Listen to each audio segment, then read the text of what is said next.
Baik, mohon izin, kita mulai. Baik. Bismillahirrahmanirrahim. Assalamualaikum warahmatullahi wabarakatuh. Waalaikumsalam warahmatullahi wabarakatuh. Alhamdulillah, alhamdulillahi adada khalqih wa ridha nafsi wa zinata arshih wa midada kalimati. Asyhadu an la ilaha illallah wa asyhadu anna Muhammadan abduhu wa rasuluh. Allahumma salli wa sallim wa barik wa zid wa an'im wa karrim wa fadil ala habibika wa rasulika nabiyyina al-mustafa rasulillahi Muhammadin sallallahu alaihi wasallam wa ala alihi wa sahbihi ajma'in amma ba'du. Alhamdulillah wa syukurillah. Puja dan puji syukur mari kita panjatkan kepada Allah Rabbuna Jalla wa Ala atas limpahan karunia, rahmat, taufik, inayah, hidayah dan seluruh nikmatnya. Sehingga Alhamdulillah pada kesempatan hari ini di hari Sabtu di tanggal 13 September ya 2025. Alhamdulillah semua dalam kondisi sehat walafiat, panjang umur dalam keberkahan, mudah segala urusannya, tentunya insya Allah dilimpahkan rizkinya, dimudahkan segala urusannya insya Allah. Amin amin ya rabbal alamin. Tak lupa salawat iring salam kita hadiahkan pada baginda Nabi Muhammad sallallahu alaihi wasallam beserta pada seluruh keluarga beliau, kepada seluruh sahabat dan kepada seluruh umatnya yang senantiasa menjaga dan menjalankan sunnah-sunnahnya. Kita juga berharap dan berdoa pada Allah Subhanahu wa taala mudah-mudahan kita semua dan orang-orang yang kita cintai, anak-anak keturunan kita, mudah-mudahan senantiasa diberikan kemudahan oleh Allah untuk terus mengikuti sunnah Nabi kita dan berharap kelak diakui sebagai umatnya yang akan mendapatkan syafaat beliau di hari akhir nanti dan bisa dikumpulkan bersama ma'an nabiyyin, syuhada wassalihin wa hasuna ulaika rafiqa di firdausil a'la insyaallah. Amin amin ya rabbal alamin. Baik, mengawali majelis kita pada hari ini, kita awali dengan bersama membaca Al-Basmalah. Bismillahirrahmanirrahim. Rabbana zidna ilma warzuqna fahma. Rabbana asrah lana sudurana wa yassir lana umurana wahlul 'uqdatam min alsinatina yafqahu aqwalana birahmatika ya arhamar rahimin. Baik. Alhamdulillah wa syukurillah. Syukran jazil kepada seluruh ummahat ya yang hari ini Allah mudahkan untuk bisa hadir kembali. Ya, sebelumnya mohon maaf kemarin ya di pekan kemarin masih wirawiri, tapi insya Allah mudah-mudahan tidak mengurangi semangat kita untuk terus mulazamah dan berinteraksi dengan Al-Quran.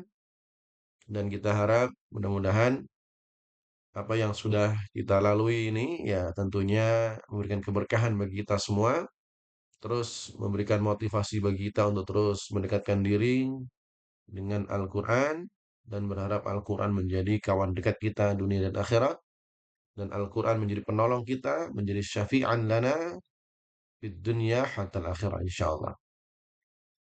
Insyaallah kita akan lanjutkan kajian kita pada pagi jelang siang ini ya. Kita akan masuk di surah berikutnya.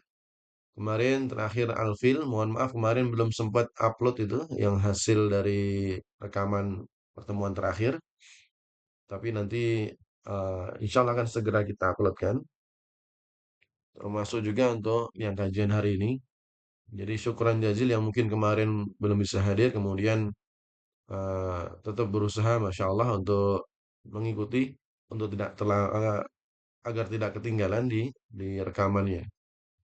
Barakallahu fiik, mudah-mudahan apa yang telah diusahakan semua dinilai sebagai pahala kebaikan di sisi Allah Subhanahu wa taala. Kita lanjutkan hari ini kita akan masuk di surah yang baru yaitu surah Al-Humazah. Surah Al-Humazah. Baik, tadi sudah kita mulai ya, kita mulai dengan basmalah dan kita akan lanjutkan mohon izin. Suratnya ini lumayan banyak ya, biasanya satu ayat itu cukuplah untuk 2 jam gitu, satu ayat itu. Cuman ini 9 ayat. Jadi mohon izin, ini anak singkat-singkat nantinya, nggak terlalu detail sekali. Kalau detail sekali bisa jadi 9 pertemuan juga. Tapi insya Allah mudah-mudahan meskipun nggak sedetail biasanya, tapi insya Allah mudah-mudahan satu pertemuan ini bisa kita habiskan di satu surah ini, yaitu surah Al-Humazah. Baik. Dan meskipun sudah berusaha untuk mendetailkan ini, ternyata masih ada 45 slide. 45 slide mudah-mudahan cukup lah insya Allah ya. Baik, mohon izin ya. Ini anak baca aja, kemudian setelah itu kita identifikasi sama seperti biasa. Setelah itu mungkin mohon izin untuk langsung masuk ke tahap berikutnya yaitu menerjemahkan langsung. Jadi mungkin nanti sambil saya baca, para ummahat bisa langsung praktek masing-masing ya dari rumah ya. Baik, kita mulai langsung. Silakan yang sudah megang Al-Quran atau mungkin bisa langsung lihat di layarnya, yaitu di surah Al-Humazah. Di surah Al-Humazah. Baik, mohon izin untuk langsung membacakan. أعوذ بالله من الشيطان الرجيم. بسم الله الرحمن الرحيم. ويل لكل همزة لمزة الذي جمع مالا وعدده يحسب أن ماله أخلده كلا لينبذن في الحطمة وما أدراك ما الحطمة نار الله الموقدة التي تطلع على الأفئدة إنها عليهم مؤصدة في عمد ممددة. Baik, ini kita baca secara umum dulu ya. Sekarang kita identify dari awal ayat sambil dipraktekkan masing-masing ya dari rumah masing-masing. Beberapa huruf ataupun bacaan yang mungkin dirasa perlu kita bahas bersama-sama. Kita kembali ke ayat yang pertama. Allah Subhanahu wa taala memulai di surah Al-Humazah ini dengan firman-Nya, Bismillahirrahmanirrahim. Wailul likulli humazatin lumazah. Baik, ayat pertama, pastikan di sini mad lainnya bukan wai ya. Bukan tapi i, wailu. Sama Quraisy kemarin ya. Ini wai. Wailun likulli humazatin lumazah. Humazatin lumazah. Insya Allah tidak ada kendala di sini, hanya pastikan di sini wai ya, jangan sampai ke imalah. Jadi ya. Kemudian ayat yang kedua, alladzi jama'a malan wa'addadah. Di sini ada dua huruf yang perlu diperhatikan. Huruf yang pertama adalah harfu dza. Dza. Dza. Kuncinya udah sering kita ulang yaitu pertemuan ujung lidah dengan ujung gigi seri atas atau digigit ya. Dza. Alladzi jama'a. Kemudian harfu ain. Jangan sampai jama'a tapi a. Jama'a. Alladzi jama'a malan wa'addadah. Di sini ada ain juga. Wa'addadah. Saya ulangi. Alladzi jama'a malan wa'addadah. Di sini secara hukum malau ada idgham bi gunnah. Masukkan dan dengungkan. Malau wa'addadah. Ya, baik. Kemudian ayat ketiga. Yahsabu anna malahu akhlada. Baik, di sini kita fokus satu yaitu huruf, kedua tajwidnya. Huruf pertama huruf sya. Ya, ini sama dengan ain keluarnya di tengah tenggorokan, wasatul halqi. Yah, bukan yah. Maaf. Yahsabu. Ya, bukan yahsabu tapi yah yahsabu. Oke. Yahsabu an. Nah, ini ada nun yang bertasydid itu dengan tempo dengung yang dipanjangkan. Annama lahu. Nah, di sini kita baca dengan bacaan yang maksimal saja yaitu 6 harokat.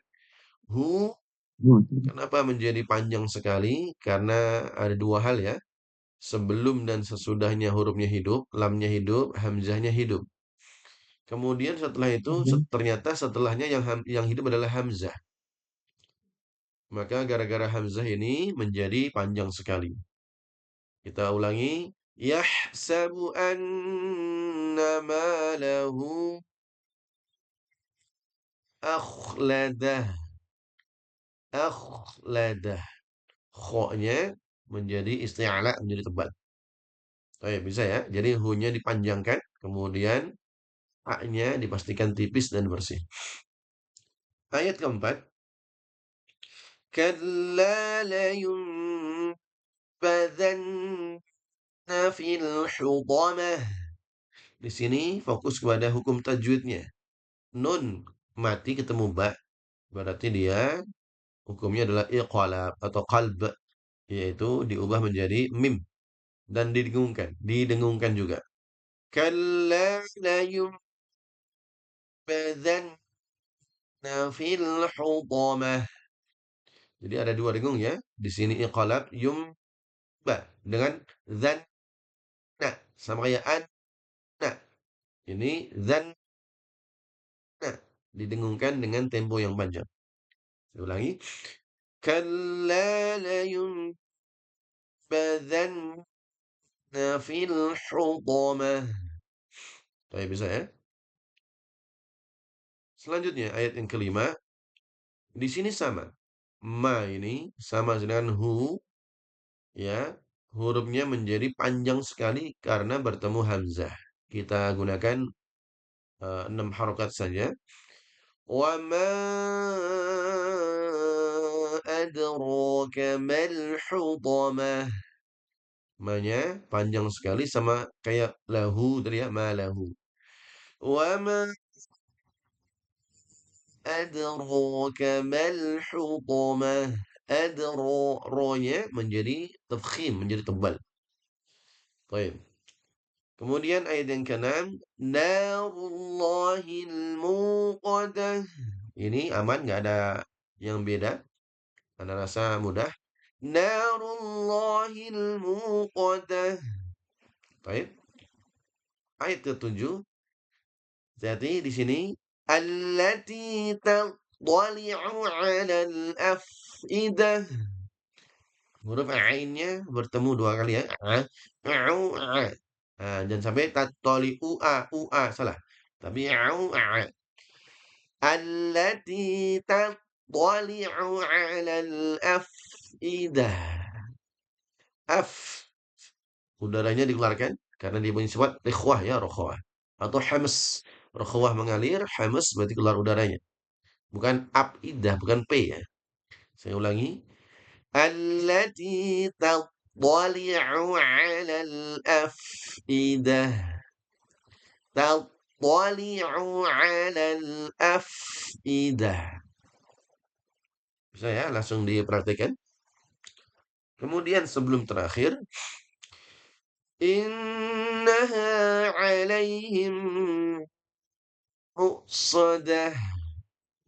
Di sini ada nun yang bertasydid dan juga mim yang bertasydid. Maka hukumnya juga sama, dengung yang dipanjangkan. Temponya dipanjangkan. Kita ulangi. Innaha him. Nah, itu biasa ya. Ala alaihim muqsadah. Him ini hukumnya bisa dua, bisa mim ketemu mim atau idgham mimi, mim ya, mimi atau mutamatsilain. Dan dia sama yaitu didengungkan dengan tempo yang panjang. Ayat terakhir fi amadin mumaddadah. Nah, di sini juga sama dengan ayat yang kedua tadi, malau di sini juga idgham bi gunah. Tanwin ketemu mim menjadi dengung, masuk dan mendengung. Fi a bukan a, pastikan ainnya. Fi amadin mumaddadah. Baik, bisa insyaallah ya. Baik. Dan semua akhir ayat ini dibacanya pendek, ya. Akhir ayat raddadah, akhladah, hutamah, hutamah, muqadah, afidah, muqsadah, mumaddadah. Kadang kita dengar tuh ya beberapa bacaan yang kurang pas itu dibacanya. Contohnya di akhir nih fi amadin mumaddadah. Nah, ini kan salah ini nggak ada panjangnya di sini. Semua dibacanya huruf H mati semua. Baik, mudah-mudahan tadi ya sambil kita identifikasi kemudian bisa membaca sebagaimana yang kita sampaikan tadi. Baik, ini mohon izin ya kayaknya waktunya supaya kita tidak terlalu panjang, maka kita langsung kepada eh, langkah berikutnya yaitu menerjemahkan ya, menerjemahkan perkata.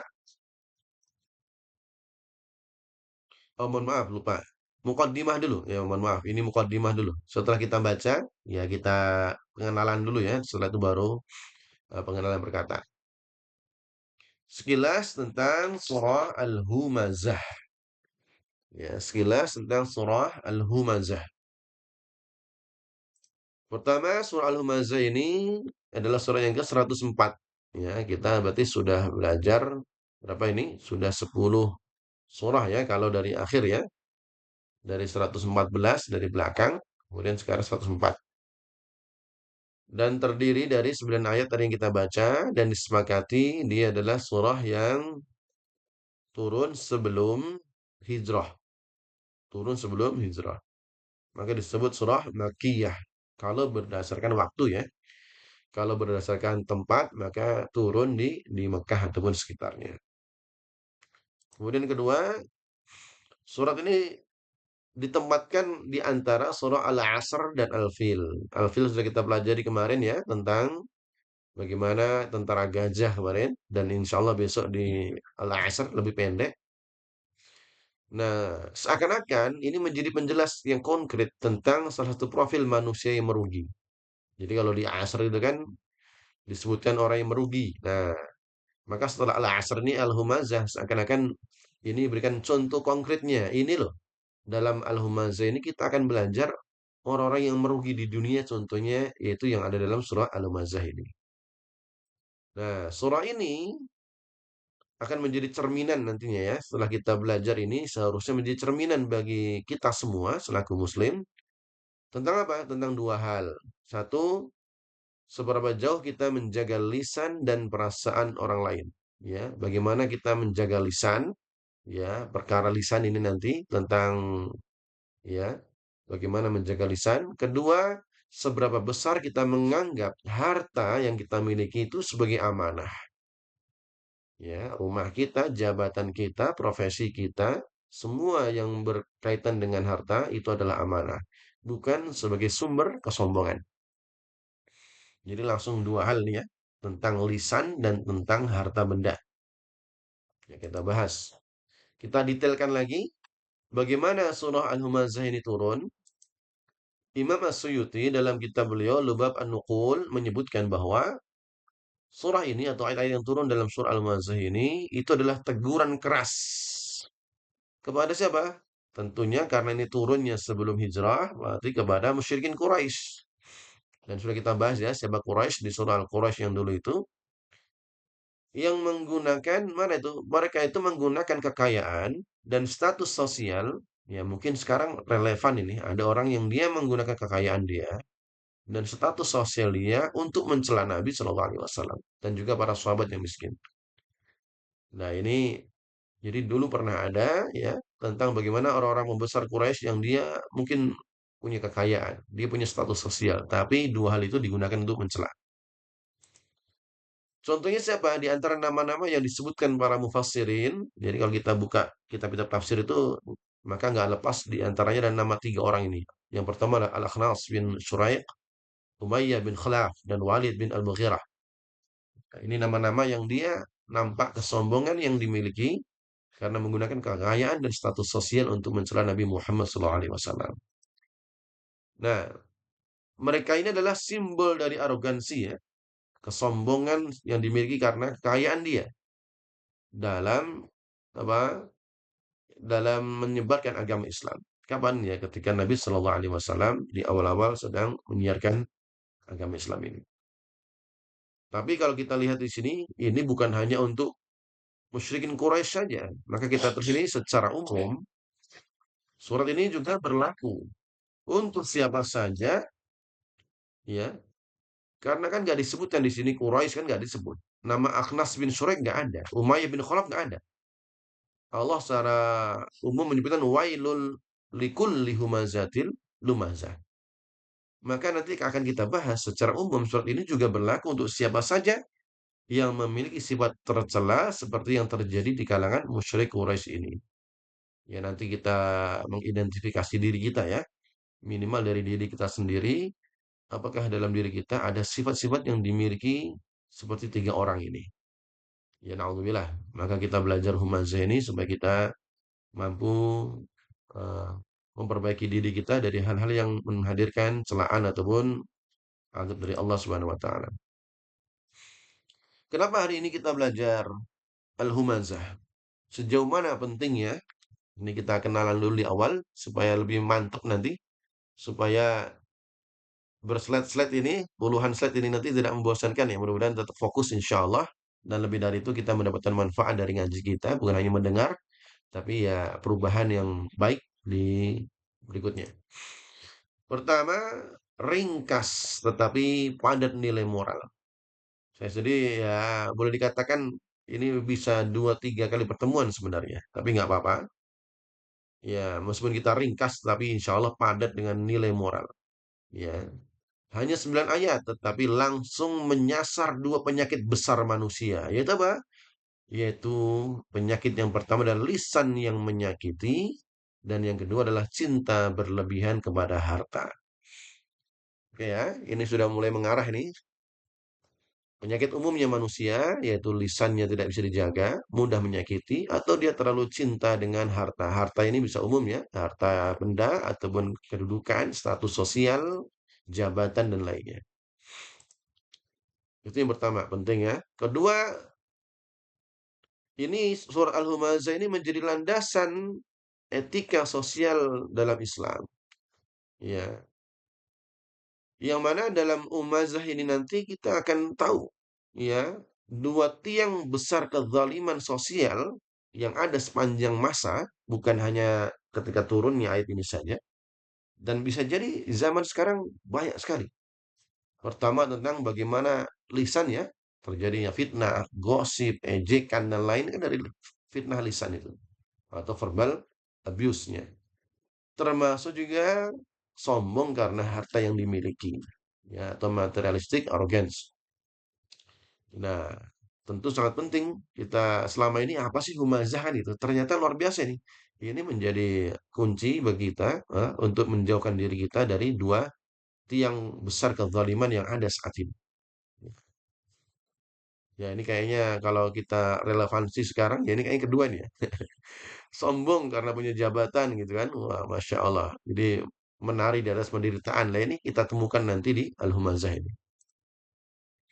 Dan tentunya kita sampaikan tadi di awal ini bukan hanya untuk tiga nama tadi, tetapi juga relevansi sepanjang zaman. Walaupun turunnya sudah 1400 tahun yang lalu, tapi pola kritiknya masih ada sampai sekarang. Ya, verbal abuse dan materialistic arrogance ini kan masih ada. Sehingga surat ini tetap aktual untuk terus kita bahas, untuk kita kaji, supaya kita terjauhkan dari dua tiang kezaliman yang ada sampai saat ini. Baik. Lebih spesifik lagi, seharusnya ketika kita nanti sudah belajar, kita harus mendapatkan hikmah-hikmahnya. Ini kita sebutkan global dulu ya. Baru nanti kita akan memperdalam apa hikmah yang ada di tiap ayat ataupun tiap katanya. Pertama, kita berharap dengan tuntasnya pembelajaran dari Al-Humazah ini nanti kita mampu mengontrol lisan kita dan sikap kita. Bagaimana ngontrolnya? Ya jangan sampai ya lisan dan isyarat yang merendahkan orang lain sama bahayanya. Ya, baik secara lisan ataupun secara isyarat dengan apa? Dengan anggota badan kita, semuanya akan dihisab oleh Allah. Maka jangan sampai berat pertimbangannya baik secara lisan ataupun dari sikap kita. Kemudian yang kedua, hikmah nantinya juga kita pelajari harta yang kita banggakan yang mungkin kita sekarang ini ya saya contohnya dan kita semua sering merasa aman dengan wah jabatannya tinggi, rumahnya mewah, kemudian harta yang melimpah. Itu semua adalah ilusi, nggak ada yang kekal dari harta tersebut. Ya, setinggi-tingginya kita memiliki jabatan, ada masa habisnya, kan gitu kan? Setinggi-tingginya presiden ada masa habisnya. Dan sebanyak-banyaknya harta kita akan kita tinggalkan, akan dinikmati oleh orang lain juga. Maka ini akan kita temukan hikmahnya itu ilusi kekekalan harta. Karena ada orang yang ngerasa hidupnya akan kekal, hartanya akan dia bawa mati. Ya, dan kita akan temukan hikmahnya dalam Al-Mazah ini. Kemudian ada ancaman di sini, ada ancaman juga bagi mereka yang ini tadi yang nggak bisa kontrol, kemudian ngerasa hartanya mengekal dirinya. Besok Allah akan siksa dia dengan api neraka, bukan hanya anggota fisiknya saja, tetapi sampai ke hati. Ya, ini apa menggambarkan bahwa azab tidak hanya fisik, tetapi juga menyentuh pusat kesadaran, yaitu ke hati. Kenapa sampai hati? Nanti kita bahas, insya Allah. Kemudian hikmahnya kita juga diperintahkan untuk memiliki tanggung jawab secara sosial. Bahwasanya menumpuk harta, ya menumpuk harta tanpa memberi, ya tanpa memikirkan sosial, lantas hadirnya kesombongan, maka dua hal ini menjadi sumber kehancuran moral dan sosial. Ya, jadi dalam Islam harta itu tidak boleh ditumpuk, ya harus dibagi, harus disedekahkan, harus dizakati, dan bersamaan itu tidak boleh sombong, gitu ya. Makanya ada perintah untuk rendah hati. Baik, terakhir pesan ini tentunya adalah pesan universal. Siapapun yang punya perilaku ini maka dia terancam oleh prinsip yang sama. Artinya, kalau kita tidak mampu menjaga lisan, sombong dengan harta kita, siapapun kita dan kapanpun waktunya, maka dia akan terancam dengan siksa yang akan membakar sampai ke hatinya. Baik, ini mudah-mudahan mukaddimah ini membuat kita semakin semangat untuk terus menggali dan tidak hanya berhenti sampai sekarang, tetapi terus mengulang-ulang supaya ya pesan ini tidak hanya hari ini kemudian bisa lupakan itu, tapi terus kita ulang-ulang supaya menyadarkan kita. Baik, kita akan masuk makna perkata dulu ya, secara terjemah. Kita lanjutkan. Ayat yang pertama, Allah Subhanahu wa taala berfirman, "Wailul likulli humazatil lumazah." Baik, pertama wail. Apa arti wail? Ya, bukan well ya. Kalau well ya berarti bahasa Inggris bagus ya. Tapi kalau wail ya, wail ini buruk sekali. Secara terjemah bebasnya diterjemahkan sebagai celakalah. Ya, bukan well done ya. Oke, well gitu ya. Kalau well ini paling paling rendah nih. Arti paling rendah itu celaka. Padahal celaka itu udah buruk sekali. Ya, tapi nanti kita bahas makna yang lebih mendalam dari kata well ini. Kita artikan well celakalah. Likulli, li untuk atau bagi kulli setiap. Jadi celakalah bagi setiap, ya. Humazah. Humazah kita terjemahkan saja sebagai maknanya ya, yaitu mengumpat dan mencela. Humazah itu mengumpat ya, mengumpat, kemudian lumazah mencela. Itu terjemahnya ya. Nanti kita akan mendalam. Baik, kita ulangi ayat pertama, wail celaka likulli bagi setiap humazah orang yang punya sifat ini ya, yang suka mengumpat dan suka mencela. Oke, ini terjemah umumnya.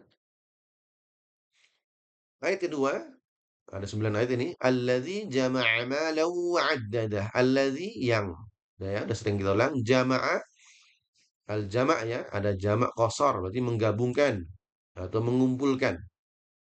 Siapa yang mencela atau yang siapa yang ayat pertama tadi diancam celaka tadi? Humazah lumazah itu apa? Langsung ayat kedua Allah berikan cirinya. Orang yang suka mengumpat dan mencela adalah ciri pertama allazi jama'a malau wa addadah. Nah, ciri pertama dia mengumpulkan harta. Suka mengumpulkan, ngumpul. Ini ciri pertama. Ciri keduanya setelah itu addadah. Dia menghitung-hitung terus hartanya, dihitung-hitung takut hilang gitu kan. Dihitung-hitung nanti kita akan bahas maksudnya hitung-hitung bagaimana, ya. Apakah setelah jualan kemudian dihitung nggak boleh ya lah. Ini bahaya kan? Kan jualan itu kan, jualan. Kemudian dikumpulkan hartanya, kemudian dihitung apa itu nggak boleh? Apakah masuk dalam hal ini? Nah, nanti kita bahas. Ayat selanjutnya, yahsabu annama lahu akhlada. Yahsabu hasiba, artinya mengira. Dia mengira tadi, orang yang dia ngumpulin dan ngitung-ngitung tadi, kenapa terus dihitung-hitung? Ternyata ada sebabnya. Karena kenapa dihitung-hitung? Karena dia mengira anna sesungguhnya atau bahwa malahu hartanya akhladahu. Dia mengira bahwa hartanya itu menjadi khalid. Khalid artinya kekal. Khalidina fiha gitu ya, khalid atau akhladah. Dia mengira dengan banyak harta, maka hartanya bisa membuat dirinya menjadi kekal abadi. Ini penyakit orang yang dia udah terlalu cinta dengan dunia, sehingga tiap hari hanya mengejar-ngejar dunia, seakan-akan yang dia kejar tuh akan membuat dia bahagia abadi. Gitu ya. Baik, kemudian langsung Allah jawab ini. Engkau yang humazah lumazah, engkau yang suka mengumpulkan dan suka hitung-hitung dan merasa hartanya bisa mengekalkan hidupmu, Allah langsung jawab, kalla. Udah selesai, kalla. Ya, kalla artinya apa? Sekali-sekali tidak demikian atau tidak demikian.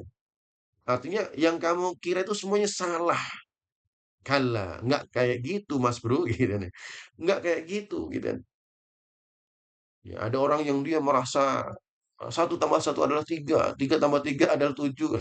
Kita kalah. Nggak kayak gitu cara ngitungnya, gitu. Nggak kayak gitu. Oh, satu tambah satu tiga. Tentu salah total. Ada ya yang demikian juga. Ada orang yang ngumpulin harta, ngitung-ngitung terus. Ngitung takutnya kalau hartanya berkurang lainnya. Kalla. Tidak demikian. Masya Allah. Langsung la yumbazanna. La yumbazanna. Ini kalimatnya bagus sekali ini. Nanti kita detailkan. Tapi kita terjemahkan di sini. Sungguh dia akan benar-benar dilempar.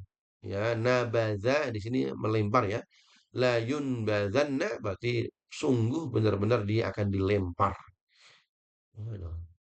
Sudah capek-capek di dunia supaya ngumpulin harta, supaya merasa aman. Ternyata Allah menjustifikasi nggak kayak gitu. Yang model kayak gitu tadi, layum bazanna akan dilempar kemana? Fil hutomah, fi di dalam al hutomah. Ya. Apa itu hutomah? Masuk pada ayat selanjutnya. Allah bertanya, wama adraka mal hutomah. Wama dan apa? Adraka. Apa yang telah kamu ketahui? Adraka. Ya. Did you know? Ya kan? Tahukah kamu? Ma al hutomah. Ma apa itu al hutomah?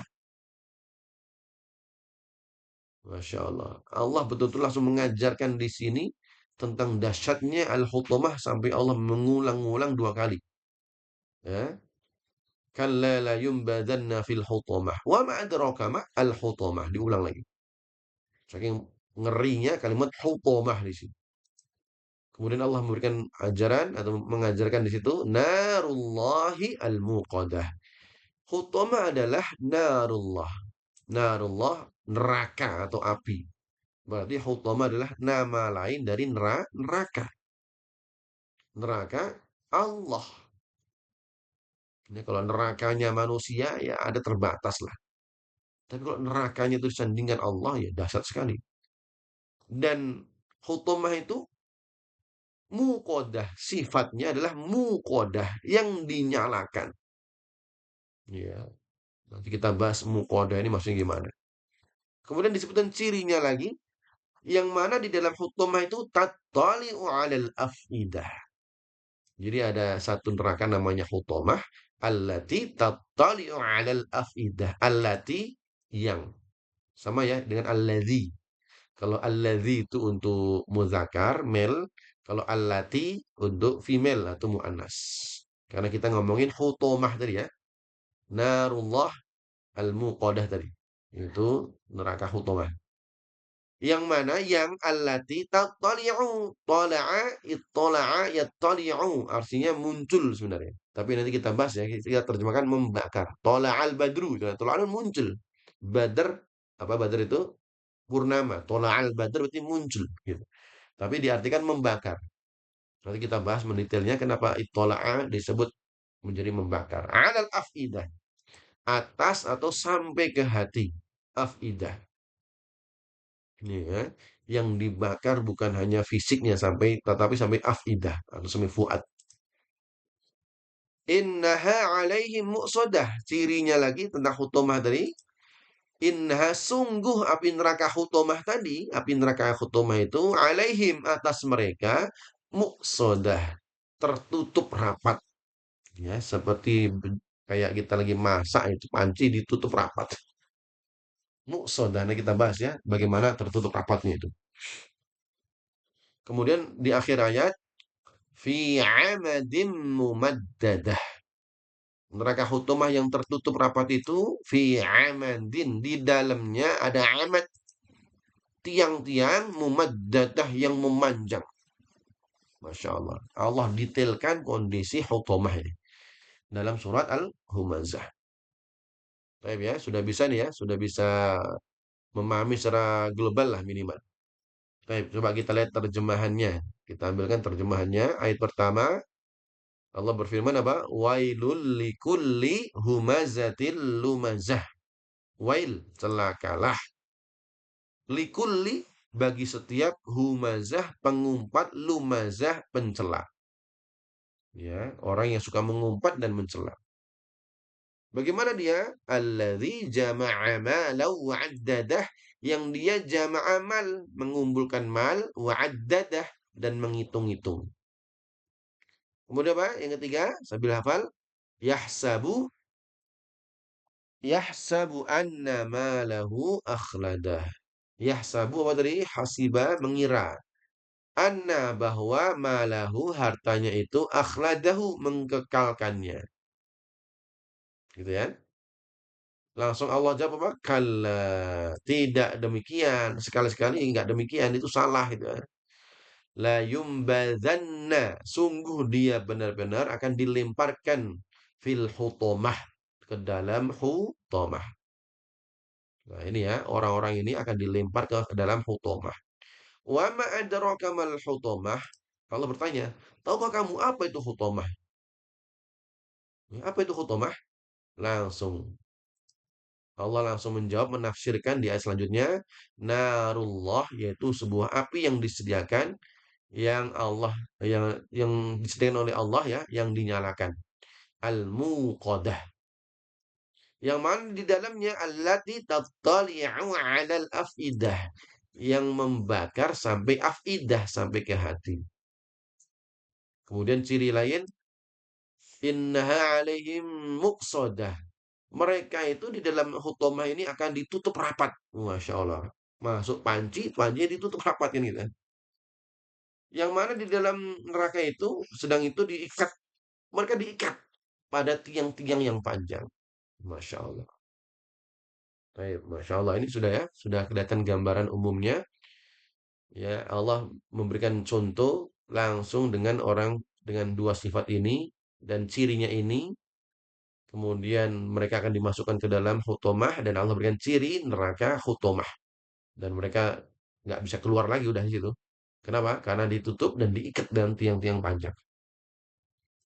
Baik, Masya Allah. Ya kita kalau kita mendengar seperti ini ya kita berharap ya kita dijauhkan dari keburukan ini.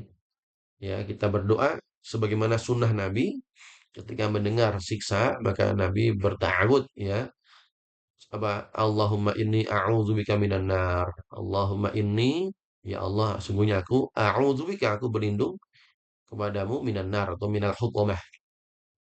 Jadi kita doa a'udzubillahi minasyaitan berarti aku berlindung kepada Allah dari syaitan. Kalau ini a'udzubillahi min hutamah.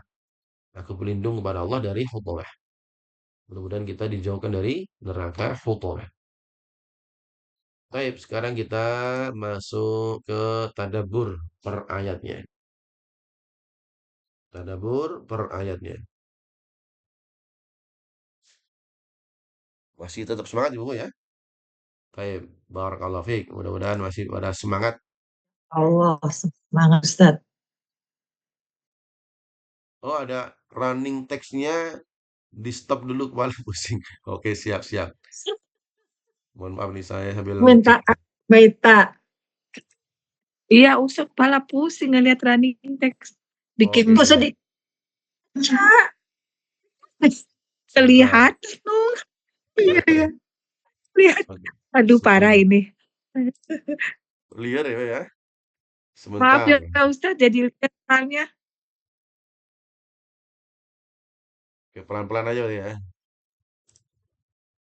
Udah kelihatan, Bu? Udah berhenti atau pelan-pelan ya? Baik. Mohon izin kita lanjutkan. Mudah-mudahan nggak bikin liar atau Ah, nggak enggak. lihat. Baik, mohon maaf. Sudah aja. Ya, afwan Ustaz. Slow motion. Siap. Jadi slow. Kita lanjutkan untuk tadabbur per ayatnya di surah Al-Humazah di ayat yang pertama.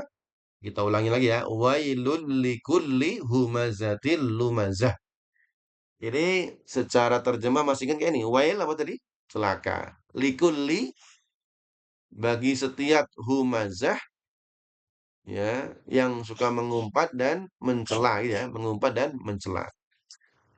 Oke, kalau sudah bisa menerjemahkan enak nanti kita masuknya.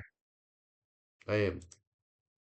Kata wail yang kita terjemahkan tadi celaka, berarti kalau kita tadabbur lebih mendalam, ini sebenarnya bukan hanya sekedar ucapan celaka kamu, enggak hanya itu saja. Ya, meskipun secara leksikalnya, secara kamusnya memang kalau kita cari well itu ya celaka kan itu. Tapi kalau kita tadabbur, ternyata lebih jauh dari itu. Ya, Pak. Ibnu Katsir menukil riwayat dari para sahabat bahwasanya well dalam hal ini ada Ibnu Abbas ya yang sering kita temui. Well adalah sebuah lembah di neraka jahanam dan lembah itu dahsyat sekali panasnya. Jadi seakan-akan kalau kita menyebutkan well bukan hanya celaka, tapi masuk neraka jahanam kau. Masuk lembah well. Jadi seakan-akan mengatakan well berarti masuk kamu supaya masuk neraka jahanam. Masya Allah. Jadi ada tingkatannya. Celaka berarti bisa jadi celaka di dunia. Kalau celaka di dunia bisa jadi bisa diperbaiki. Tapi kalau makna kedua, masuk neraka jahanam atau masuk well, masuk lembah di neraka jahanam. Kan luar biasa. Dan banyak ya dalam Al-Qur'an kalimat well ini atau dalam hadis yang disebutkan well sebagai contoh. Sebagai contoh ada hadis yang bagus. Ini contoh satu hadis saja ya yang mungkin terlintas saat ini. Bahkan Nabi menyebutkan sampai berkali-kali. Saya sebutkan hadisnya eh, apa ya? Well.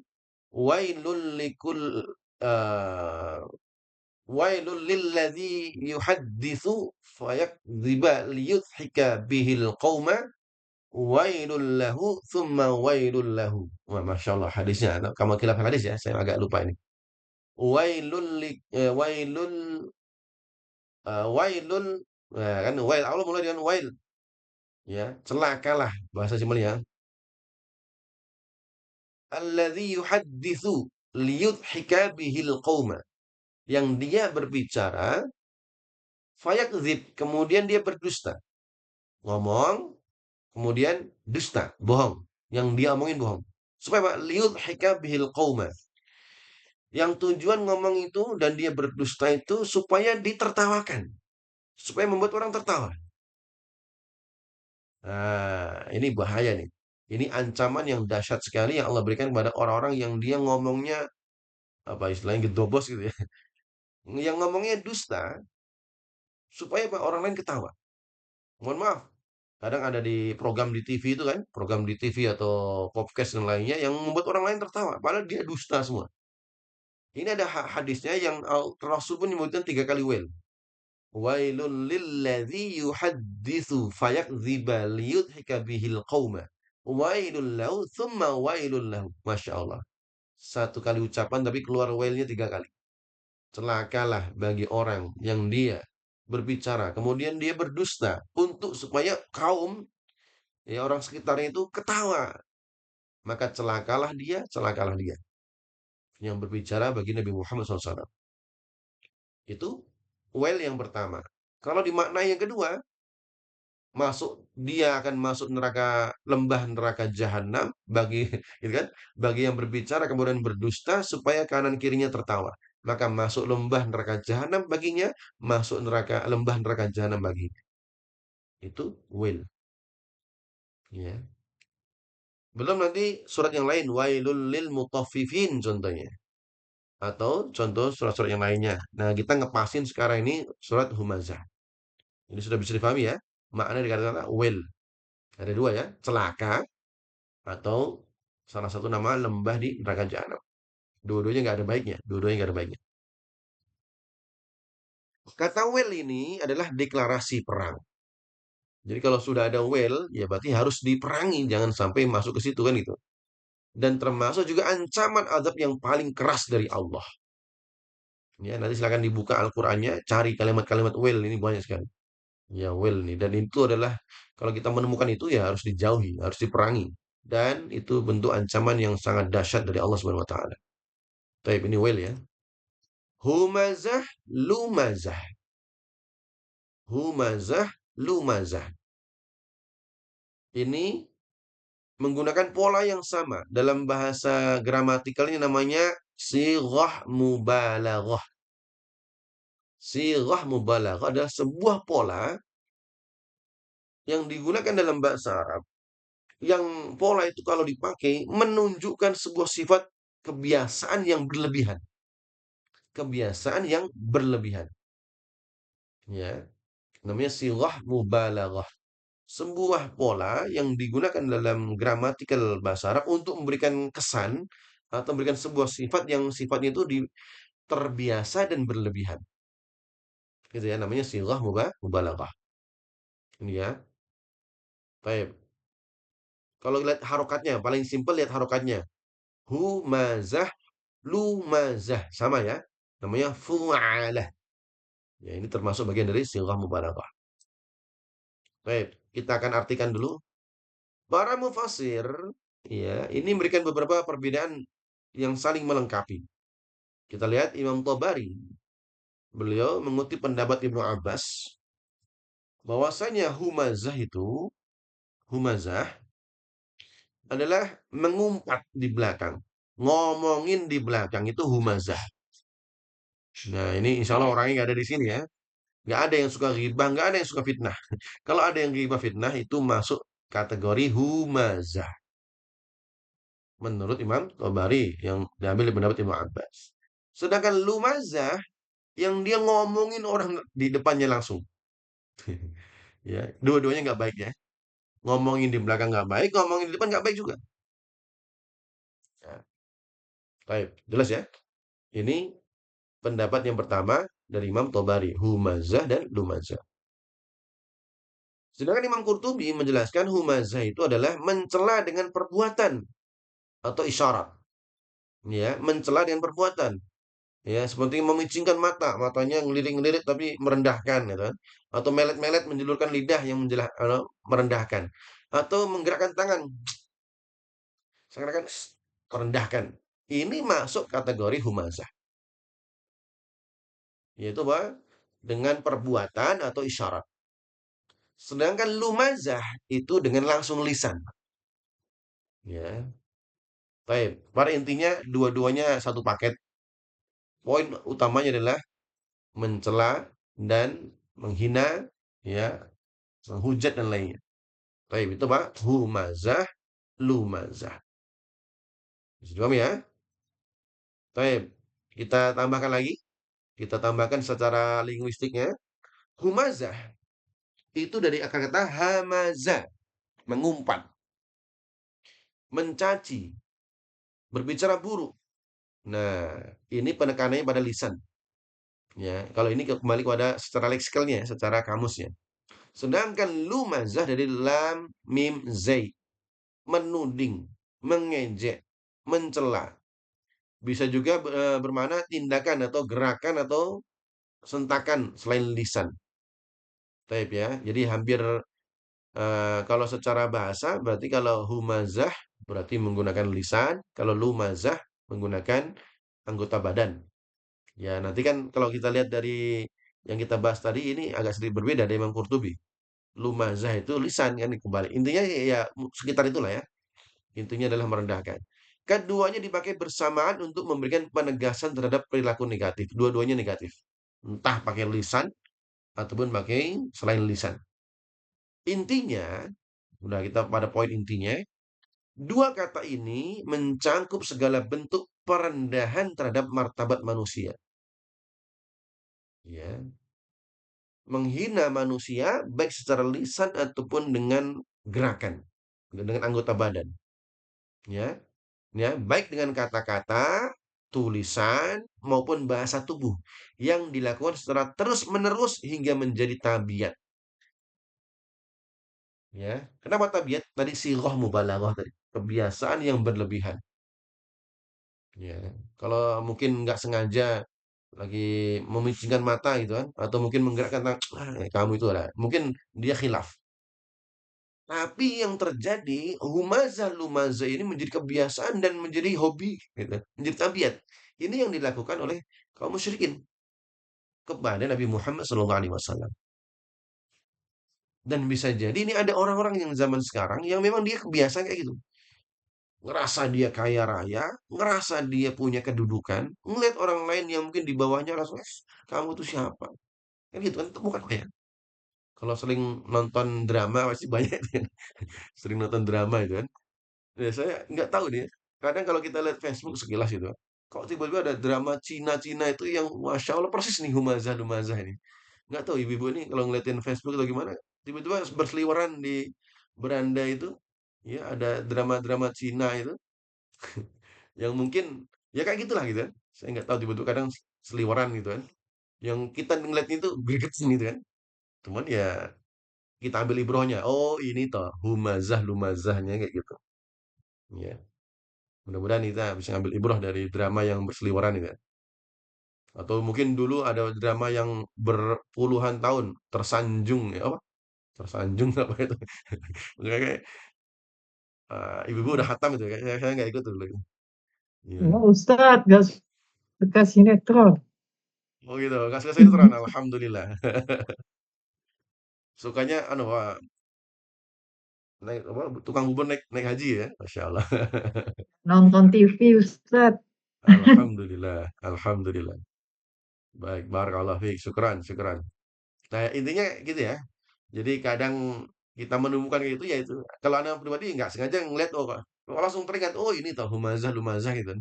Drama-drama itu kan ya udah itu humazah lumazah. Baik. Jadi udah nggak bingung sekarang ya. Ayat pertama udah nggak bingung nih ya. Nah, apa sih humazah lumazah ini? Nah, sekarang udah kayak gitulah gambarannya. Yang intinya apa? Negatif semua, perilaku yang negatif, baik secara verbal ya ataupun secara kata-kata, tulisan ataupun bahasa tubuh yang semuanya tujuannya merendahkan orang lain. Itu adalah humazah, lumazah. Baik, apa pelajaran utamanya di ayat pertama ini? Allah memulai surat ini dengan ancaman yang keras ya, bukan kepada pembunuh, perampok, melainkan kepada perusak kehormatan manusia. Ya, ini berarti berhubungan dengan kehormatan manusia. Ini menunjukkan betapa beratnya dosa yang berkaitan dengan lisan dan perendahan martabat sesama di sisi Allah Subhanahu wa taala. Jadi yang kita bahas ini bagaimana kita menjaga lisan, menjaga kehormatan sama manusia, siapapun dia. Mungkin alhamdulillah di agama kita nggak ada kasta-kasta dan lainnya. Ya, semua manusia sama. Entah dia presiden, entah dia mohon maaf, ya orang yang kurang mampu, yang dia tidur pinggir jalan, nggak ada bedanya. Yang membedakan adalah inna akramakum indallahi atqakum. Orang yang paling mulia insya Allah adalah bukan presiden, tetapi yang paling bertakwa. Masya Allah. Maka ketika kita sholat, ya nggak ada bedanya. Presiden harus sholatnya di atas singgasana. Gimana ceritanya? Nggak ada. Sholatnya sama. Sop satu, sop dua, siapapun bisa kan gitu. Taib ini ya. Barakallahu fiik. Relevansinya hari ini, kita lihat. Di era digital hari ini, humazah, lumazah, ini termanifestasi dalam bentuk cyberbullying, ya, nyebar hoax, bikin meme yang menghina, ya Allah kita temukan banyak sekali ya. Ya, ada anggota DPR yang dibuat-buat hoax, bukan buat-buat meme itu kita ikut-ikutan nyebar. Apa untungnya bagi kita? Atau berkomentar sinis di media sosial yang tujuannya merendahkan orang lain di dunia maya. Ini termasuk humazah, lumazah. Ini buzzer-buzzer ini, masya Allah. Ya, kalau itu tujuannya merendahkan orang lain, maka masuk humazah, lumazah. Maka ayat ini adalah peringatan keras bagi setiap netizen, ya, akan dahsyatnya pertanggungjawaban lisan dan jari di depan Allah Subhanahu wa taala. Hati-hati yang terlalu aktif di media sosial. Ya kalau media sosial untuk berdakwah, alhamdulillah. Ya, tapi kalau untuk nyinyir-nyinyir, untuk bully, untuk nyebar hoax dan lainnya, masya Allah bahaya ini, bahaya. Usikum wa nafsi bitaqullah. Tapi ini pelajaran di ayat yang pertama. Baru satu ayat ini ya. Kita lanjutkan. Sekarang kita detailkan lagi cirinya yang disebutkan di sini. Alladzi jama'a malahu wa 'addadah. Jama'a malahu wa 'addadah.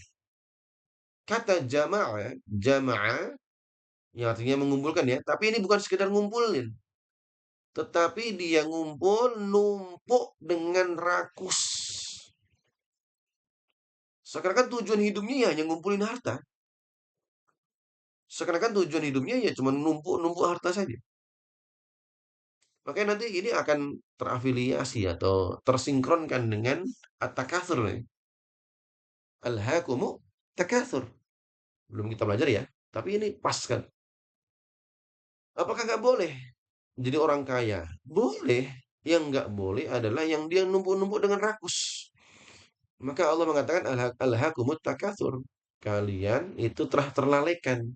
Apa yang berlalai? At-takatsur, ngumpul-ngumpul banyakin-banyakin. Takatsur. Ya, bukan kayanya tapi memperbanyak itu loh. Ya, jama'a malau, malan ya, harta. Oh, ada yang kelewat nih berarti. Mal di sini menggunakan undefinitif atau indefinitif. Artinya segala bentuk materi. Ada orang yang dia, ini saya tutup dulu ya. Berarti mal ini saya lupa tadi. Mal di sini indefinitif, tak terhingga. Apapun yang berupa materi. Entah dia ngumpul-ngumpulin kekuasaan, ngumpul-ngumpulin rumah, ngumpul-ngumpulin apa keuntungan dan lainnya semuanya yang dengan cara rakus dan berharap pokoknya aku harus dapat ini, pokoknya harus dapat ini dan dengan apapun caranya, ya, masya Allah. Dan seakan-akan ya tujuan hidupnya untuk seperti itu. Harus menjadi direktur apapun caranya. Kalau nggak jadi direktur nanti gagal. Ya ini model-model orang-orang yang jama'a mala wa'addadah. Menghitung sebagai kesenangan. Jadi setelah dia ngumpul rakus, kemudian dia hitung-hitung, ya. Semakin dia tiap hari ngitung-ngitung, semakin senang dia.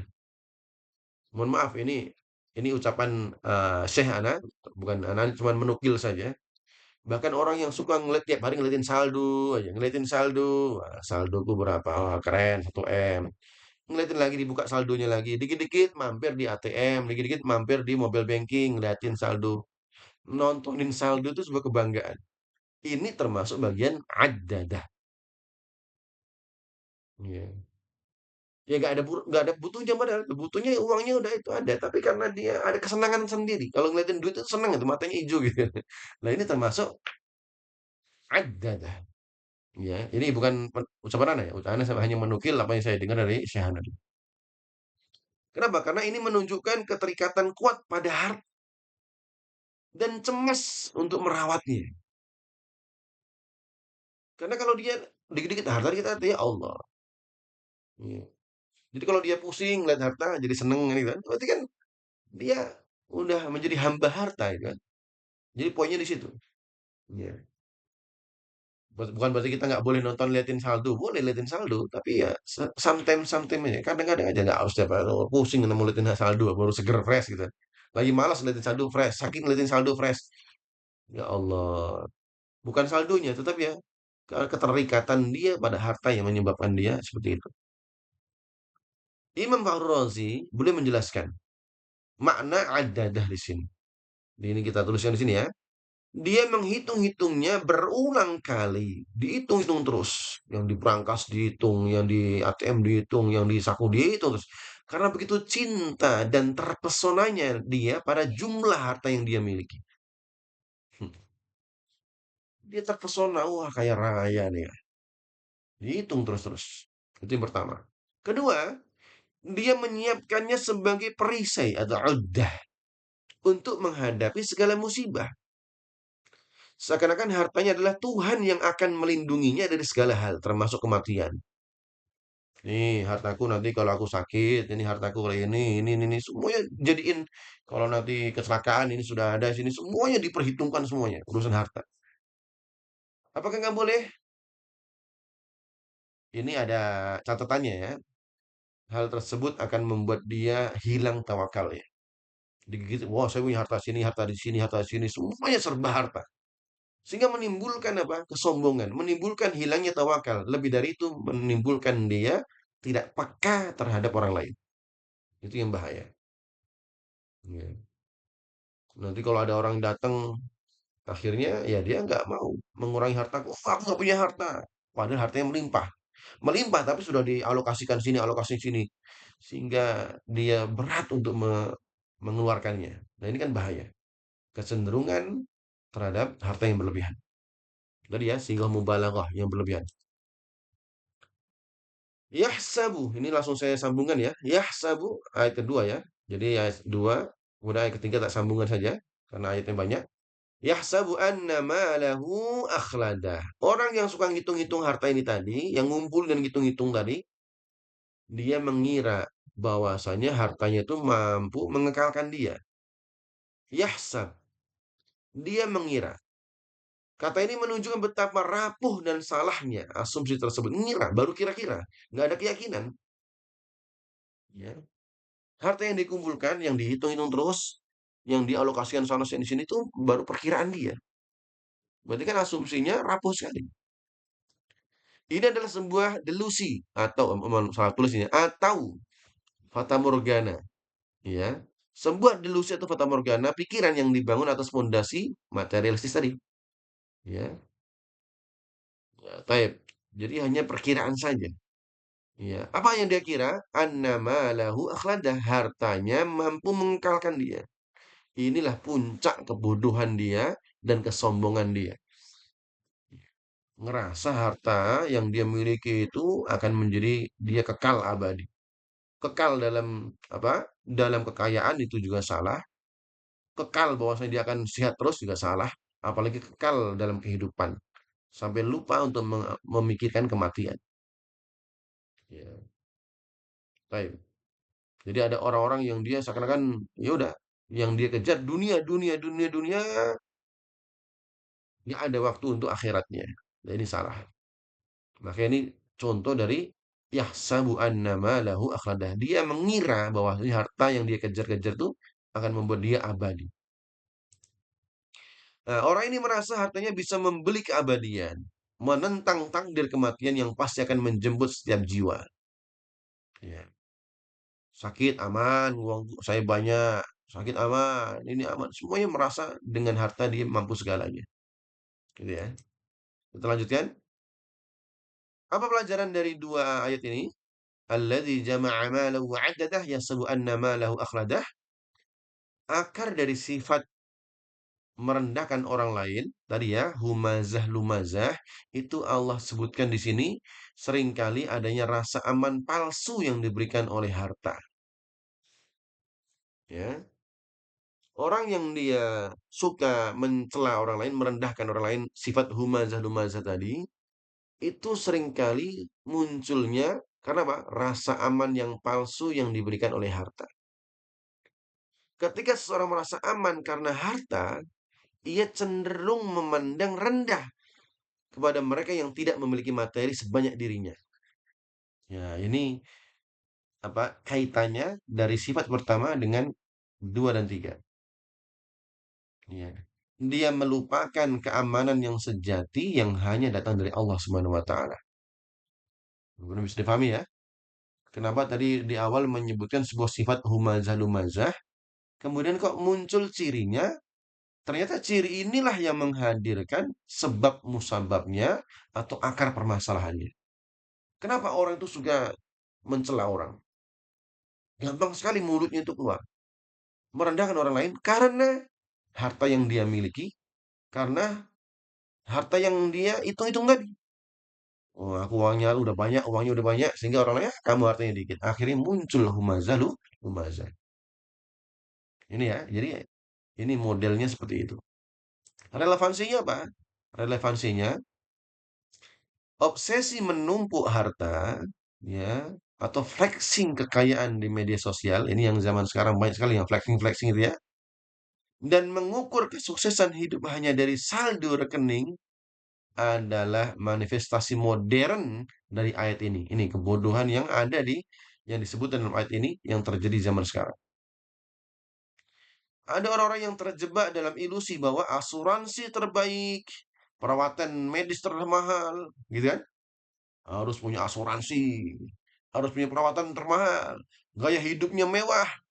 Dia mengira dia bisa menunda atau bahkan mengalahkan kematian. Itu semua adalah delusi yang dihancurkan oleh ayat-ayat berikutnya nanti. Ya, jadi ada orang-orang yang terjebak dengan seperti ini. Asuransinya terbaik, harus ikut asuransi, hati-hati. Kalau kita masuk kajian fikih muamalat, dan ini pernah kita bahas dulu, apa dia, Ramadan-Ramadan kayak nggak salah itu, tentang bagaimana asuransi itu semua hampir keseluruhan sekarang itu, yang ada asuransi sekarang itu, akan menimbulkan bukan fluktuatif, gharar, ya, di dalamnya mengandung unsur gharar, ya, ketidakpastian, mengandung unsur kezaliman, ya, dan juga mengandung unsur riba. Masya Allah, tiga paket sekaligus yang ada dalam asuransi. Harus, apakah tidak boleh? Boleh kalau asuransinya benar kan itu. Tapi umumnya yang kita coba kita lihat yang punya asuransinya, sehingga dia ketergantungannya kepada asuransi. Iya, hilang tawakalnya. Baik, kita nggak terlalu fokus pada fikih muamalat, ini nanti bab lainnya. Kita hanya melihat orang-orang yang terjebak dalam ilusi. Dia punya asuransi terbaik, perawatan medis nanti di luar negeri, contohnya. Gaya hidup yang mewah dan lainnya. Bahkan merasa aman dari kematian. Itu semua sudah Allah gambarkan di dalam ayat 1 dan ayat 3 ini. Ya. Kita akan lihat bagaimana semua itu dihancurkan di ayat selanjutnya. Apa ayat selanjutnya? Kalla. Kalla. Yang demikian itu kalla. Semua salah. Enggak demikian. Gitu kan? Bahkan Allah mengancam la yumbadzanna fil hutamah. Sungguh benar-benar akan dilemparkan dengan penuh kehinaan ke dalam api neraka hutamah. Kita lihat kalla. Kata kalla diartikan sebagai sama sekali tidak demikian.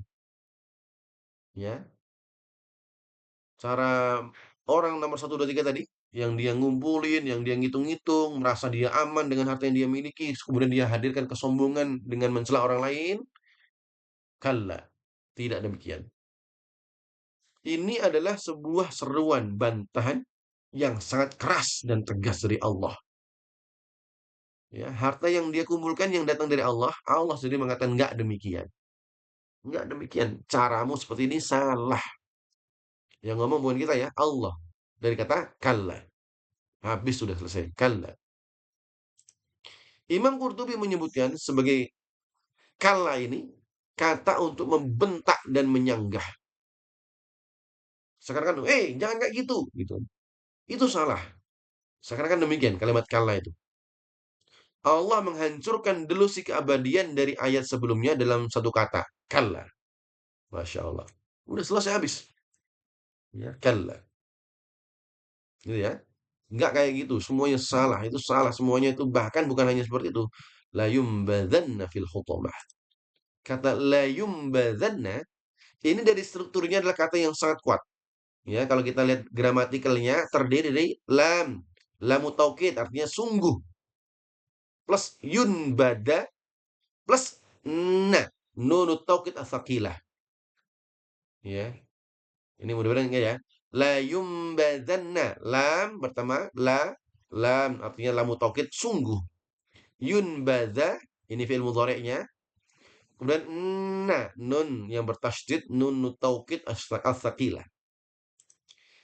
Baza berarti melempar sesuatu yang hina dan tidak berharga. Ya, contohnya kita nggak sengaja nempel kotoran di sini. Apakah kita taruh pelan-pelan gitu? Kalau ada kotoran nih, nggak sengaja, wah, tanganku kena kotoran, kotoran sapi contohnya. Apakah kemudian kita taruh-taruh pelan-pelan? Kan dikipat-kipatkan gitu kan? Ini namanya baza. Ya, na baza. Beda dengan alqa. Dalam bahasa Arab, alqa itu yang menaruh, membuang, tapi dengan cara alqa. Seret gitu. Tapi kalau nabaza, dilempar dengan penuh kehinaan. Ya, nah, penggunaan bahasanya bagus sekali. Plus ditambah lam di depan untuk menekankan dan nun taukid as-sakil di belakang. Artinya betul-betul sungguh-sungguh akan dilempar dengan lemparan kehinaan, penuh kehinaan. Kepada siapa? Kepada ayat satu ayat 2 3 tadi. Ya, ciri orang ayat satu 2 3 tadi. Kita lanjutkan. Mana nih? Nah, jadi dari kata la yumbadzanna bisa dimaknai sebagai orang yang di dunia begitu memuliakan dirinya dengan harta, bangga dengan harta, di akhirat dia akan dilempar seperti sampah. Ya, masya Allah. Di dunia merasa dia paling mulia dengan hartanya, orang tunduk dengan dirinya, orang nyembah-nyembah mungkin karena merasa dia punya harta, punya kekuasaan. Tapi di akhirat dia akan dilempar seperti sampah. Tahu dari mana? La yumbadzanna. Dengan satu kata nih. La yumbadzanna. Pertama kalla. Ini semuanya salah udah. Siapa yang menyebutkan salah? Allah. Di ayat keempat. Bahkan lebih dari itu, di akhirat dia akan dilempar seperti sampah. Nah, dua penekanan lam dan na, nun lam dan na di akhir menjadikannya sebuah janji yang sangat absolut dan pasti akan terjadi. Ya. Kalau ini nggak terjadi, berarti Allah nggak adil. Berarti Allah mengingkari janji. Tapi kan Allah la yukhliful mi'ad. Allah tidak pernah mengingkari janji. Ini betul-betul pasti akan terjadi kepada mereka di ayat satu 2 3 tadi. Ya. Yang mereka suka mencela, menghina lantaran dia memiliki harta yang banyak, kemudian dia merasa khawatir dengan hartanya dan kemudian ketika melihat orang lain dia akan mencela dengan lisannya atau mencela dengan tangannya ataupun isyarat dengan tubuh lainnya. Baik, jelasin ya. Hutomah disebutkan dua kali sini ya. Fil hutomah. Wa ma adraka al hutomah. Itu dari kata haltoma. Hatoma artinya menghancurkan hingga berkeping-keping.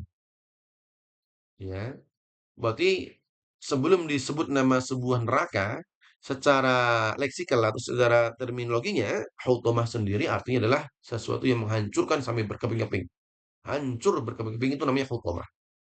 Dan itu disandarkan menjadi sebuah nama neraka. Yang memang neraka yang disebut ini akan menghancurkan berkeping-keping atas semua harta, atas dirinya yang dia sombong selama di dunia. Bahkan di sini Said Qutb dalam Fi Dhilalil Quran beliau menggambarkan sebagai penghancur lebur yang meremukkan apa saja yang masuk ke dalamnya. Masya Allah. Jadi orang yang ayat 1, 2, 3 tadi kalau sudah masuk khotomah hancur lebur. Udah kayak ngebayang ya, apa, daging yang masuk gilingan. Itulah yang terjadi gambaran khotomah. Hmm. Atau kita lagi mau bikin jus, buah dikumpulin kemudian di blender itu kan. Ya, itu yang terjadi. Ya. Nah, kita tuh kadang sering menemukan contoh-contoh di dunia. Ya itulah nanti sambil nanti ngeblender ya, sambil ngeliat ngeblender atau sedang lihat lagi bikin sambel gitu, langsung inget inilah hutomah. Hutomah bagi orang-orang yang dia sombong dengan kekayaannya, yang dia mencela orang lain dengan anggota badan ataupun dengan lisannya. Humazah, lumazah. Baik, Allah langsung menjawab, apa itu hutomah? Narullahil muqadah. Ya, Narullah al-muqadah. Apa itu hutamah? Allah menjawab, Narullah al-muqadah. Narullah, api yang disandarkan kepada Allah ya. Langsung pada Narullah, api Allah. Gitu ya. Itu sandarnya kepada Allah. Kenapa? Ketika disebutkan disandarkan kepada Allah, dalam kaidah bahasa Arab, ketika itu disandarkan kepada Allah, ifadah li ta'zim wa tahwil. Ya, artinya kalau sesuatu disandarkan kepada Allah, maka itu menjadi sesuatu yang sangat besar sekali. Bait, rumah. Kalau Baitullah menjadi rumah Allah yang mulia, yang agung. Nikmah, nikmat. Kalau disandarkan pada Allah, nikmatullah, nikmatnya menjadi sangat besar sekali. Hamba, hamba sahaya itu abdun. Tapi kalau disandarkan Abdullah, menjadi hamba, zat yang sangat agung sekali. Gitu kan? Api, nar bahasa Arabnya. Tapi kalau narullah, menjadi api yang sangat besar sekali. Maka ini menunjukkan betapa dahsyatnya api hutomah tadi. Karena dia dinyalakan oleh murka Allah al-muqadah yang menyala berapi-api. Ya, yang dinyalakan oleh Allah dengan sangat dahsyat sekali.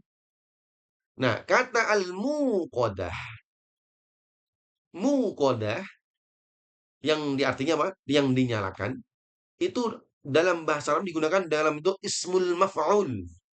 Ism maf'ul menunjukkan bahwa api ini tidak menyala sendiri. Muqadah artinya apa? Ism maf'ul. Artinya dinyalakan.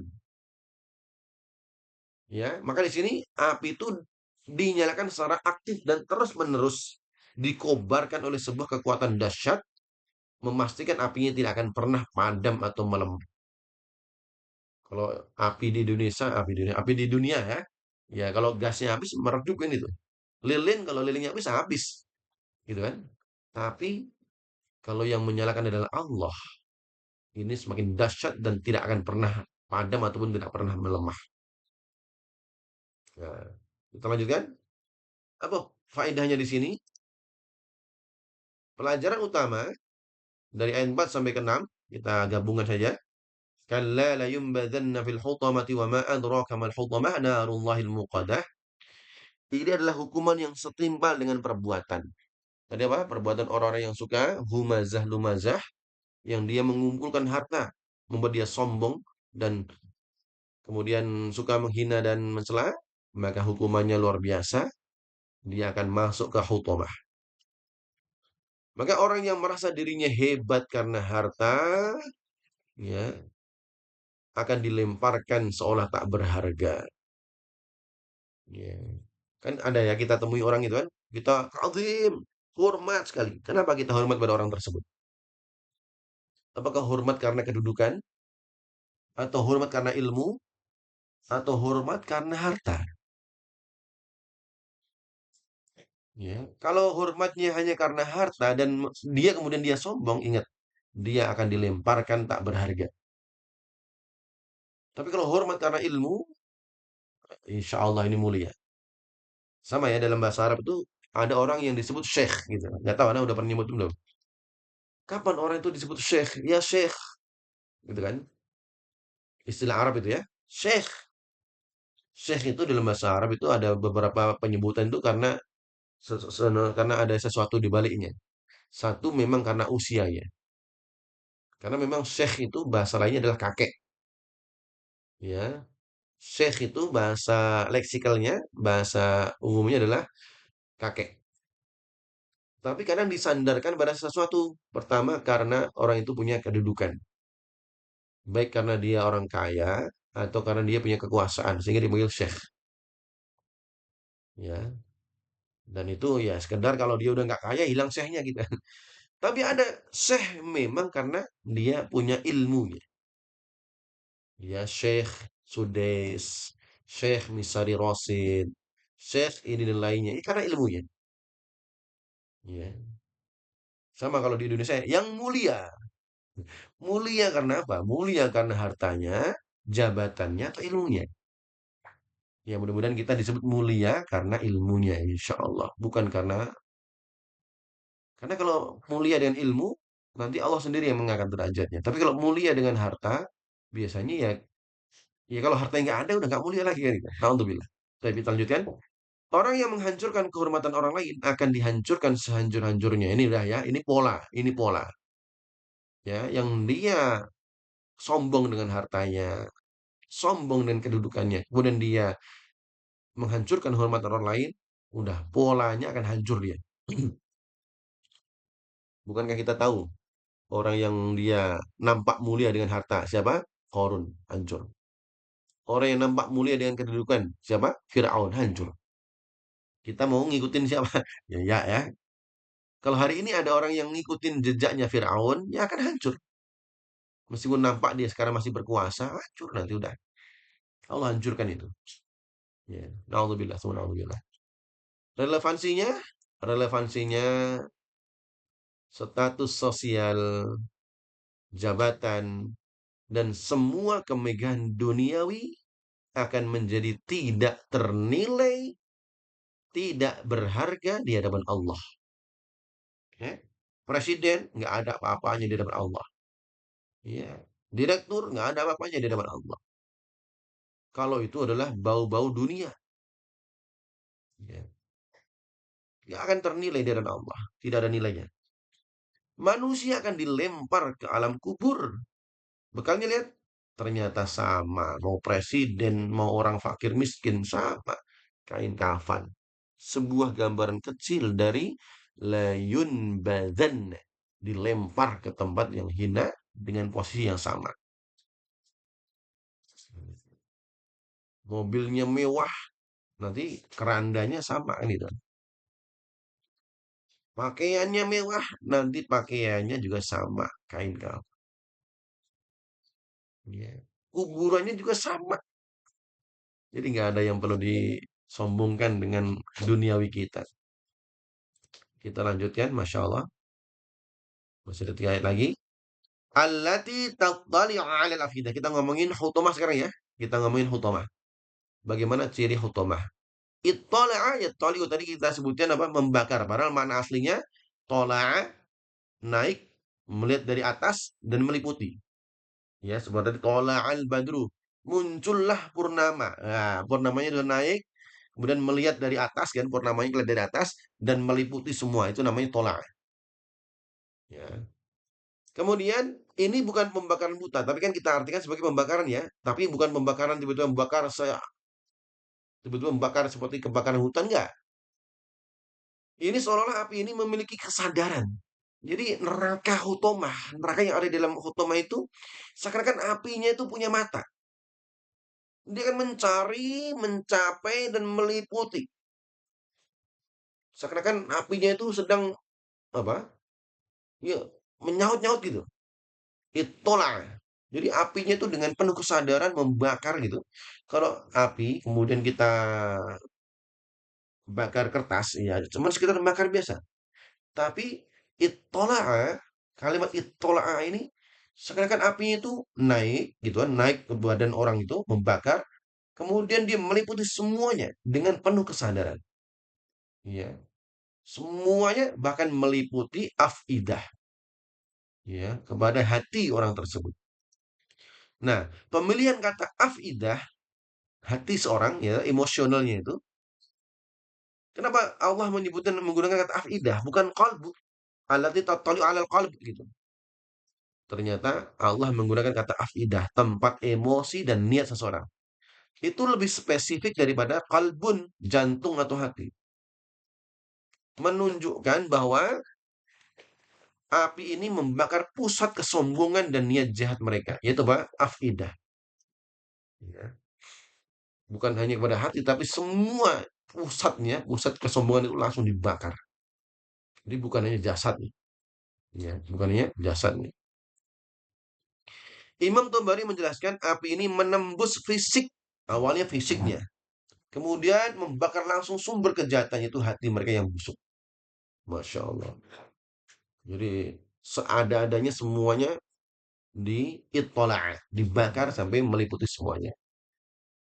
Tapi ini ya, ini ayat yang ayat ke-7.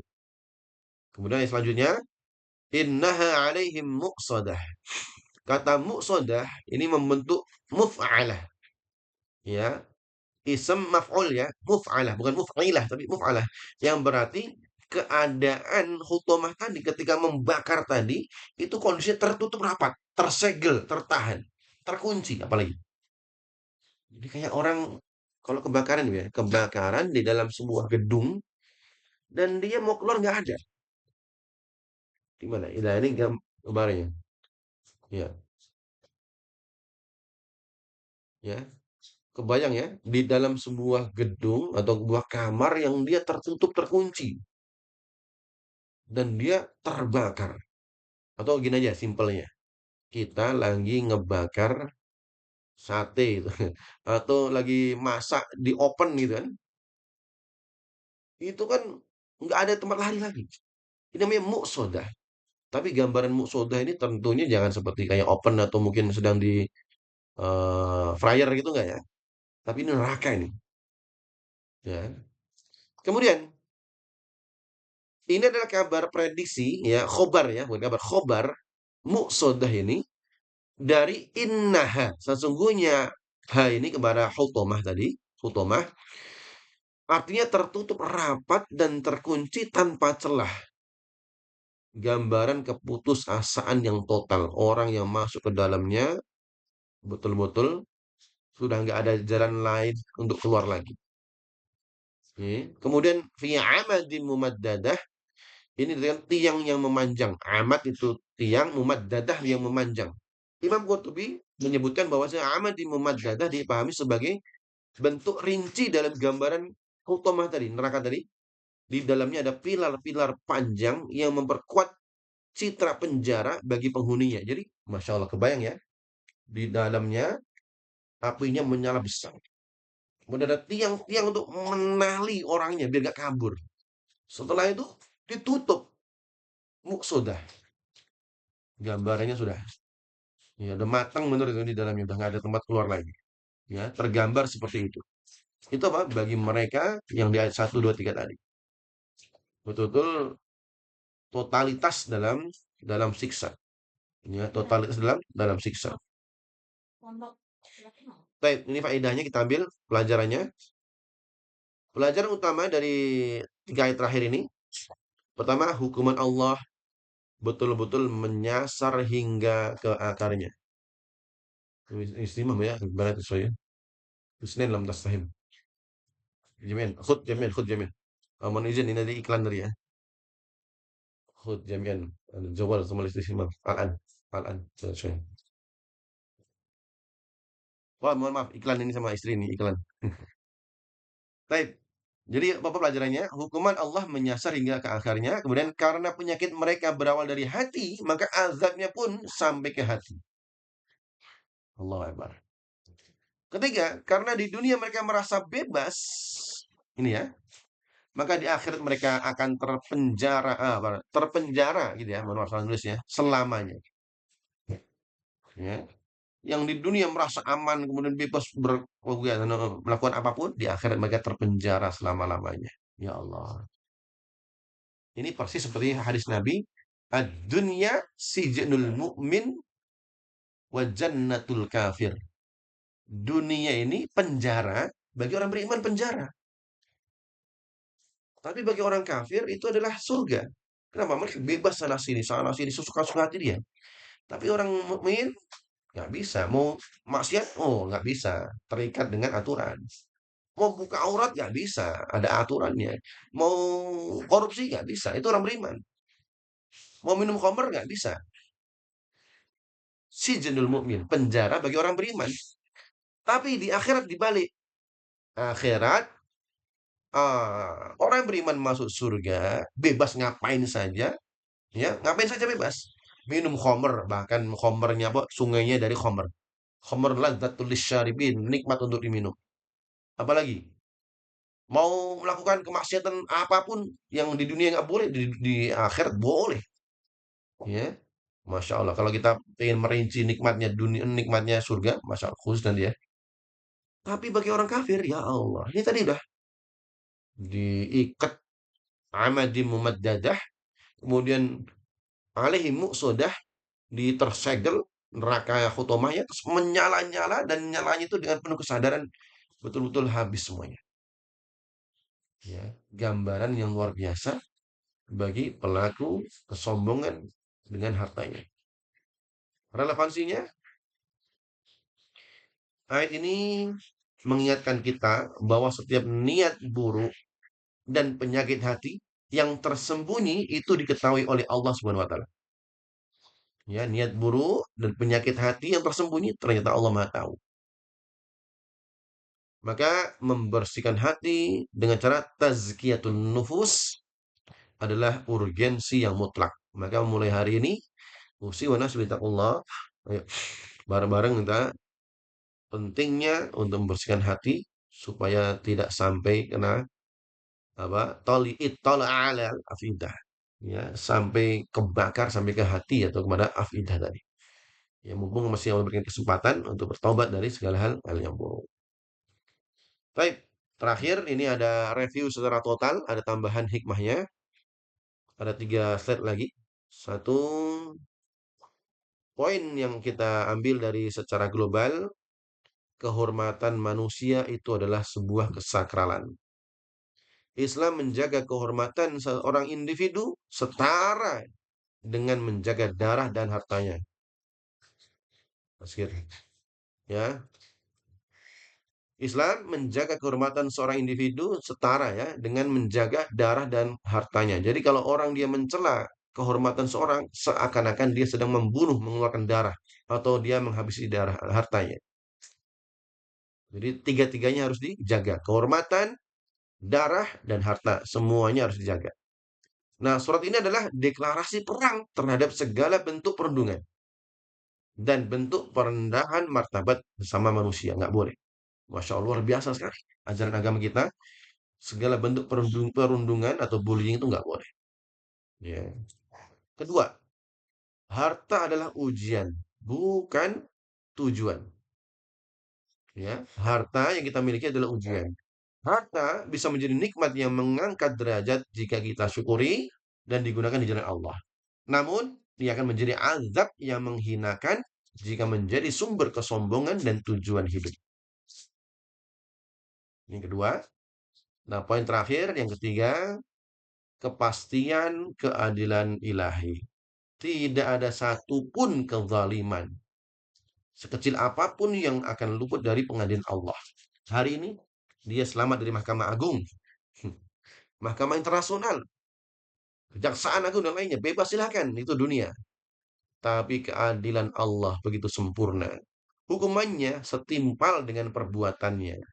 Bahkan akan menyasar hingga ke niat yang tersembunyi dalam hati. Masya Allah. Luar biasa ya, totalitas.